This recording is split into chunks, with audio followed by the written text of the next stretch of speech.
Halo Sobat Cublak Suweng, hai semua, gimana kabar kalian hari ini? Semoga sehat selalu ya, dan tetap untuk selalu stay tune di Cublak Suweng channel. Sesibuk apapun kalian, meskipun lagi beraktivitas, sempatkan waktu ya untuk menonton berita politik hari ini, pastinya dari Cublak Suweng channel. Jadi bagi kalian yang baru menemukan channel ini, silahkan klik loncengnya untuk subscribe. Gabung yuk di channel Cublak Suweng agar kalian tidak ketinggalan informasi terbaru seputar politik Indonesia, spesial buat kalian semua dan pastinya hanya untuk Anda.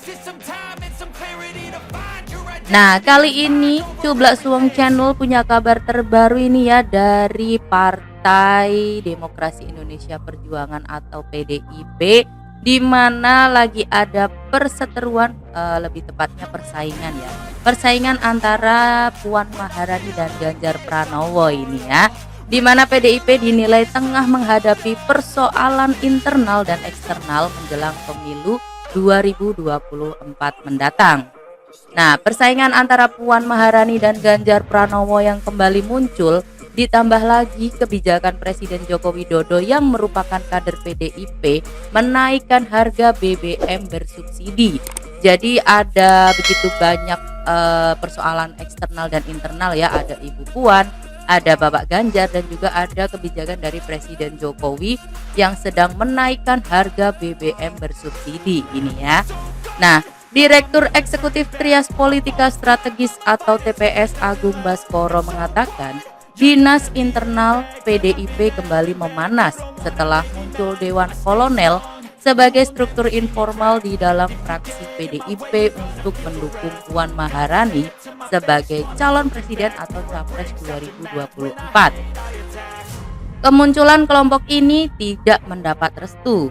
Sekjen PDIP Hasto Kristianto mengingatkan bahwa kader partai harus disiplin karena pencapresan merupakan hak prerogatif dari Ketua Umum Megawati Soekarno Putri. Nah, di saat yang sama ini ya, barisan relawan Ganjar Pranowo atau GP Mania lewat ketuanya ini ya, Immanuel Ebenezer, tidak mau kalah.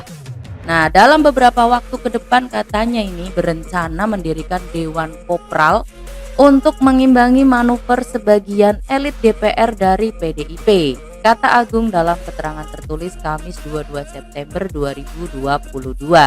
Jadi kalau dari Ibu Puan ini membuat Dewan Kolonel, tapi kalau dari Bapak Ganjar ini ada Dewan Kopral. Jadi Dewan Kolonel vs Dewan Kopral ini ya judulnya. Tak hanya persoalan internal, tapi ternyata PDIP juga dihadapkan tantangan eksternal setelah Presiden Jokowi menaikkan BBM bersubsidi. PDIP yang dulu menolak kenaikan harga BBM pun kini hanya menerima saja nih kondisinya. Suka atau tidak, efek dari kebijakan tadi bisa berdampak terhadap raihan elektoral PDIP pada pemilu 2024 nanti. Apalagi Partai Demokrat bersama PKS sebagai oposisi mulai getol mengkritisi dan melawan rasionalisasi yang disampaikan pemerintah bahwa selama ini subsidi yang diberikan tidak tepat sasaran, kata Agung. Menurutnya, dinamika internal dan eksternal mesti disikapi dengan baik oleh Megawati Soekarno Putri agar tidak mengganggu soliditas dan efektivitas kerja-kerja politik memenangkan partai di masa depan, khususnya dalam konteks pencapresan. Sebab lambat laun bisa membelah suara partai yang sampai sekarang berdasarkan beragam temuan lembaga survei kredibel masih menempatkan PDIP jauh mengungguli partai-partai yang lainnya.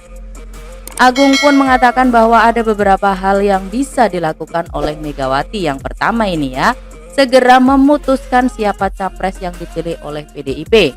Setidaknya untuk meminimalkan akses di internal maupun secara eksternal yang dikhawatirkan bisa berujung pada raihan elektoral partai dalam Pileg dan Pilpres 2024. Baik Ganjar ataupun Puan sesungguhnya sama-sama memiliki keunggulan dan keterbatasan. Namun dalam konteks Puan, pekerjaan rumah lebih banyak dan paling sulit adalah soal meningkatkan elektabilitasnya, kata Agung. Keputusan mempercepat siapa capres PDIP menurut Agung ini ya semakin relevan karena semakin lama memutuskan kandidat maka semakin sulit untuk berkoalisi dengan partai yang lain. Sebab parpol lain sudah mulai mengerucut ini dalam Koalisi Indonesia Bersatu atau KIB, Koalisi Indonesia Raya atau KIR, dan Poros Gondang Dia atau PG. Poros-poros tersebut sudah memiliki jagoannya masing-masing baik capres maupun cawapres. Realitas politik ini terjadi karena memang hanya PDIP yang mampu secara mandiri memajukan paket capres-cawapres sesuai ketentuan presidensial threshold. Nah, sementara partai-partai lainnya mesti berkoalisi dengan satu atau dua partai agar dapat masuk ke arena pilpres katanya. Nah, itu tadi langkah pertama ya, menetapkan segera capres dan cawapres.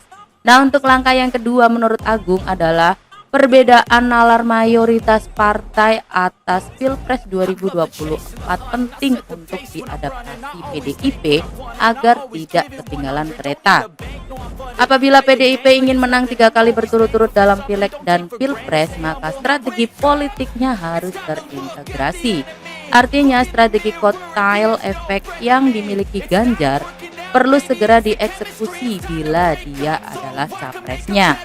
Namun sebaliknya, jika Puan yang dimajukan, maka perlu rekayasa politik atau political engineering untuk menyederhanakan koalisi yang ada. Sehingga capres-cawapres yang muncul bisa diatasi saat berkontestasi. Jangan sampai pemilu 99 kemarin terulang kembali ya, di mana saat itu PDIP menang Pileg namun kalah Pilpres karena presiden yang terpilih saat itu adalah Abdurrahman Wahid atau Gus Dur, kata Agung. Itu tadi langkah yang kedua ya. Sekarang langkah ketiganya adalah Megawati Soekarno Putri perlu bersikap tegas menertibkan beragam manuver yang terjadi menjelang Pilpres 2024 sebelum ia bulat dengan keputusannya memilih capres PDIP. Sebab bila muncul standar ganda dalam merespon manuver relawan politik Puan atau Ganjar, maka dampaknya bisa semakin dalam membelah partai baik secara eksternal dan internal. Jadi gimana ini pendapat kalian? Tulis di kolom komentar. Jangan lupa untuk LKS, like, comment, share ke teman-teman agar selalu mendukung dan support channel Cublak Sugeng ya. Oke, dadah, see you the next video.